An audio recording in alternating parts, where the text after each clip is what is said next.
Hi guys, how are you doing? How are the preparations for the final exams?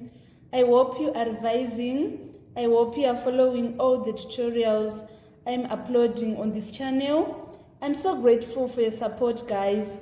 Continue to view my work, subscribe so that you are not left out. Also, your comments, I really value them. Today we are continuing with our series on Combined Science Paper 2 that was written in November 2021. This section was so interesting. I think in all the tutorials I have done, it was the easiest and straightforward. We are going to revise all the questions in this section C, which is the chemistry section. So in the final exam, you're supposed to answer N2 questions in this section on the separate answer sheet provided. But as we are doing our revision, we are going to answer all the questions from number 10 to number 12.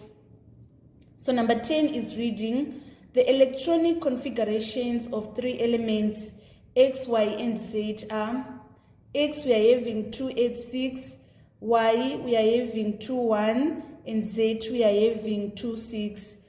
And then number 10A part 1, we are supposed to state using X, Y, or Z the two elements that are in the same group of the periodic table.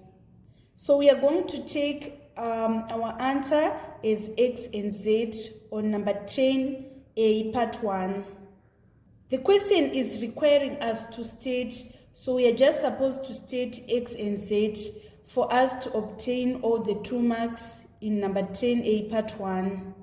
And then on number 10A part 2, we are supposed to give a reason why we have said that X and Z are in the same group of the periodic table. So this is what is guiding us, guys. We can see this valence electron. For X, the valence electron, the number of valence electron in X is 6, and also the number of valence electrons in Z is 6. So this is the reason why we have said that they are in the same group of the periodic table. So when we are saying the valence electrons, we mean the electrons that are in the last shell of the element. Let us move on to A part 3. We are supposed to identify from X, Y, and Z the element that has the highest proton number. So we are going to take our answer is X on number A part 3. So the reason why we have selected X as the element that has highest proton number, it is because in element, before it reacts, the number of protons is also equal to the number of electrons. Here on X, in order to find the number of electrons, we are going to say 2 plus 8 plus 6, which is equals to 16, and then 2 plus 1, which is equals to 3, 2 plus 6, which is equals to 8. We can see that X has the highest number of electrons, which implies that it also has the highest proton number. Let us move on to part 4. Name the type of bonding that can exist between Y and Z. So Y is in group 1. We are guided by this valence electron. And then Z is in group 6. We are guided by this valence electron number. So 2,1 is a metal, while list 2,6 is a non-metal. So when a metal and a non-metal react, they are going to result in ionic bonding being formed. This is because the metal is going to lose an electron, and then the non-metal is going to gain that electron, resulting in ionic bonding being formed. So we can write ionic bonding, and another name for ionic bonding is known as electrovalent bonding. Let us move on to B Part 1. Z is an isotope and it has 8 neutrons. Define the term isotope. So isotope is atom with same number of protons but different number of neutrons. And then B, part 2,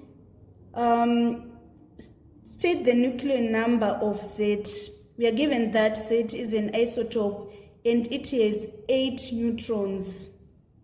So this is how we are going to work it out. We are given that the electronic configuration of Z is 2,6. So it means that it has 8 electrons. And in element, the number of electrons is also equals to the number of protons. So in order to find nuclear number, we are going to say the number of protons plus the number of neutrons. So the number of protons is 8, and then the number of neutrons is 8. So to get nuclear number, we are going to say 8 plus 8 in order to get 16. And then part C, describe 3 differences in the physical properties of Y and Z. So first you should understand what we mean when we are saying physical properties. So physical properties is a characteristic of a substance that can be observed or measured without changing the identity of a substance. So this is a straightforward question, guys. Y is in group 1 because of this 2-1, and then Z is in group 6 because we are guided by these 2-6. So elements in group 1, they are metals, and elements in group 6, they are non-metals. So we just need to compare the physical properties of metal and non-metals. So the general physical properties of metal is that they have high melting points, while non-metals have low melting points. And also metal have high boiling points, while non-metal have low boiling points. And then metals have high thermal conductivity, while non-metal have low thermal conductivity. And then metals, they have higher density than non-metals. So these are the differences which we are supposed to state when we are explaining the differences between Y and Z. So we can use our periodic table in order to find what is the element Y and what is element Z. So we are told that according to this Y, it is the lithium. We can check on the periodic table. The electronic configuration of Y is 2-1, which means that it has the proton number of 3. And here on the periodic table, the one with the proton number of 3 is lithium. And then Z, we are going to take here is our Z, right? 2,6. It means that it has 8 electrons and 8 protons. So the one with 8 protons on the periodic table is oxygen. So we are supposed to compare the physical properties of lithium and oxygen. So lithium is soft, silver, white alkali metal, while oxygen is a colorless and odorless reactive gas. Lithium has high melting point, while oxygen have low melting point. Lithium have high boiling point, while oxygen have low boiling point. Lithium have high thermal conductivity, while oxygen have low thermal conductivity. Lithium is more dense, while oxygen have low density. So there are so many differences between metals and non-metals. In this question, candidates were required to just list 3 differences. So I think we are done with our question on number 10. I'm going to put on the summary. So this was the complete solution for number 10. On number 10, we're supposed to state using X or Y or Z the two elements that are in the same group of the periodic table. So we have selected X and Z because they have same number of valence electrons, which is 6. The valence electrons are the electrons that are on the last shell of the element when we are doing the electronic configuration. And then on part 3, we're supposed to identify from X, Y, and Z the element that is the highest proton number. So we have selected X because it is the one that have highest number of electrons. So in elements, the number of electrons is also equal to the number of protons. And then on part 4, we're supposed to name the type of bonding that can exist between Y and Z. Y is in group 1, which is a metal, and Z is in group 6, which is a non-metal. So when we react a metal and a non-metal, ionic bond is going to result because the metal is going to lose an electron that is going to be taken by the non-metal. And then on B part 1, we're supposed to define what is an isotope. So when you're saying an isotope, we mean an atom that has same number of proton but different number of neutrons. And then we're supposed to state the nuclear number of Z. We are given that it have 8 electrons, and here we are having 2, 6. So if we add the number of electrons, we are going to get 8 electrons. So in element, the number of protons is equals to the number of electrons. So it means that the number of protons of Z is 8. And to find the nuclear number, we are going to say proton number plus neutron number, which is equals to 8 plus 8 in order to get 16. And then finally, we're supposed to describe the 3 differences in the physical properties of Y and Z. So we can see that Y is in group 1, so it is a metal, and Z is in group 6, it is a non-metal. We are supposed to give the physical properties, the difference in physical properties that are between metals and non-metals. So metals generally have high melting point, high boiling points, high thermal conductivity, and also they are more dense. Whilst non-metals, they have low melting point, low boiling point, low thermal conductivity, and they are less dense since they are gases. So that was all about number 10. Let us move on to number 11. Number 11, 11A, part 1, define the term fuel. So the term fuel is used every day, especially by mshika-shika drivers, combi drivers, bus drivers. You hear them saying, "Mota yapera fuel." Sort of vabereki ndoda kumbononwisa fuel. I would wonder if they really know what is fuel.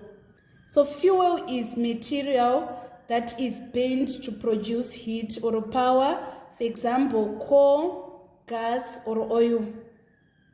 Number 11A, part 2, state any 2 uses of fuels.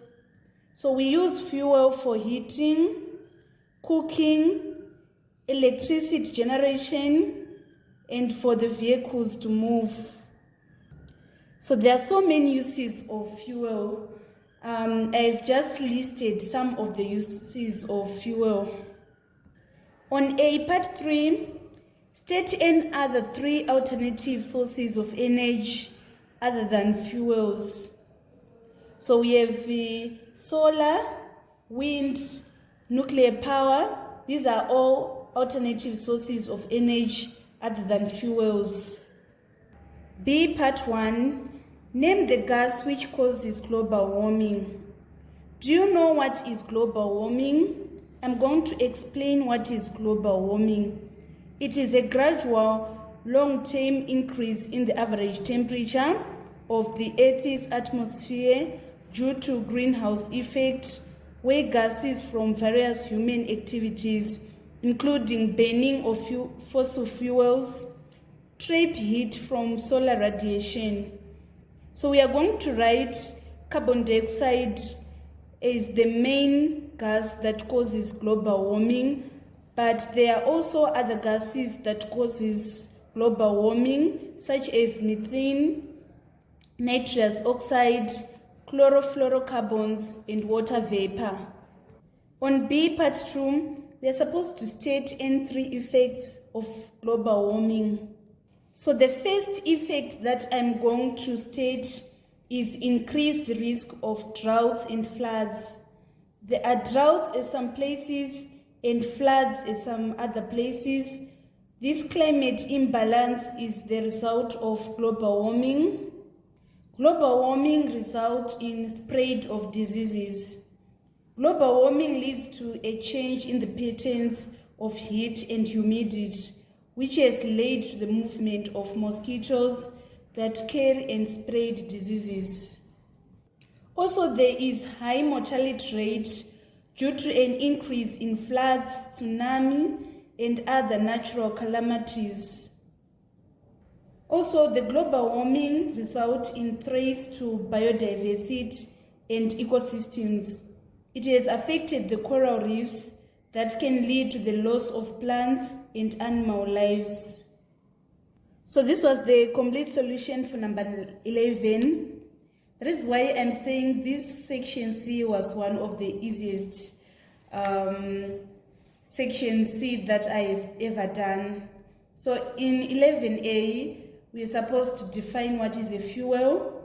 So fuel is material that is burned to produce heat or power, for example, coal, gas, or oil. And then on part 2, we're supposed to state N2 uses of fuels. So fuels, they are used for heating, for cooking, for electricity generation, and also for the movement of vehicles. And then on part 3, we're supposed to state an alternative of energy which is not fuel. We have wind, solar, and nuclear power. And then on B, part 1, we're supposed to name any gas that cause global warming. So the main gas that causes global warming is carbon dioxide, but there are also other gases that exist that causes global warming. These are methane, nitrous oxide, chlorofluorocarbons, and water vapor. And then on B, part 2, we're supposed to state any effects of global warming. It is going to result in increased risk of droughts and floods, spread of diseases, high mortality rate, and threats to biodiversity and ecosystems. So that was all about number 11. We now need to move on to number 12. Number 12, define the term neutralization. So neutralization is a chemical reaction in which an acid reacts with a base or alkali to form a salt and water. An example of neutralization reaction is a reaction of hydrochloric acid and sodium hydroxide in order to produce sodium chloride plus water. So hydrochloric acid is an acid, and then sodium hydroxide is a base. They are going to form salt, which is sodium chloride, and water. Let us move on to the next question. Number 12b, state two formulae that may be used to calculate the concentration of a solution. So concentration is the ratio of mass of solute which is dissolved in the solution and volume of solution. So the first formula which we are going to write is concentration is equals to mass over volume. We can also calculate concentration using molarity. We are going to say concentration is equals to number of moles over volume. Let us move on to the next question. Number C, part 1. Name the process of making soap. So the process is known as saponification. On part 2, we are supposed to describe how soap is produced from vegetable oil.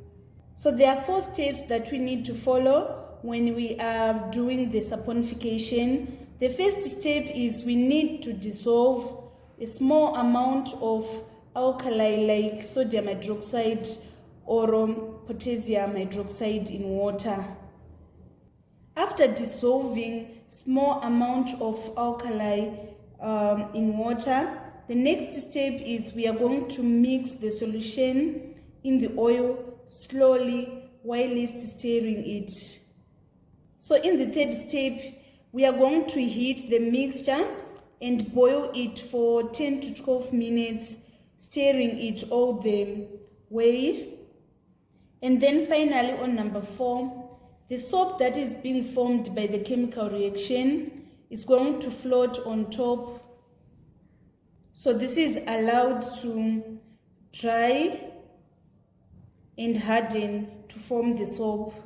And then finally, we want to state the second product of the process named in part 1. We want to state the second product of the process, which is saponification process. So the products of saponification reaction are soap and glycerol. Glycerol is also known as glycerin. So glycerol is a natural occurring alcohol. Some would write alcohol as the answer, but you are not going to get all the marks by just saying alcohol. You need to specify which type of alcohol which is being formed. So the exactly type of the alcohol that is being formed is glycerol. So this was the complete solution for number 12. On number 12A, we're supposed to define the term neutralization. It is a chemical reaction in which an acid reacts with a base or alkali to form a salt and water. For example, if we react hydrochloric acid plus sodium hydroxide, we are going to obtain sodium chloride plus water. And then on part B, we're supposed to state 2 formulas that may be used to calculate the concentration of a solution. So we can calculate concentration by saying mass over volume, or we can calculate concentration by saying number of moles over volume. And then on C part 1, we're supposed to name the process of making soap. It is known as saponification. And then on part 2, we're supposed to describe how soap is produced from vegetable oil. So we dissolve small amount of sodium hydroxide or potassium hydroxide in water. We mix the solution in the oil slowly while stirring it. And then on 3, we are going to heat the mixture and boil it for 10 to 12 minutes, stirring it all the while. And then finally, the soap formed by the chemical reaction is going to float on top. And then on C part 3, we are supposed to state the second product of the process named in 1. So another product of saponification is glycerol, which is also known as glycerin. It is a type of a natural occurring alcohol. So you should name glycerol, don't just mention alcohol. So this marks the end of our tutorial today on section C. Thank you so much guys for following me on this channel. Please don't forget to subscribe, like and share my videos. I love you all. This is Eve signing out.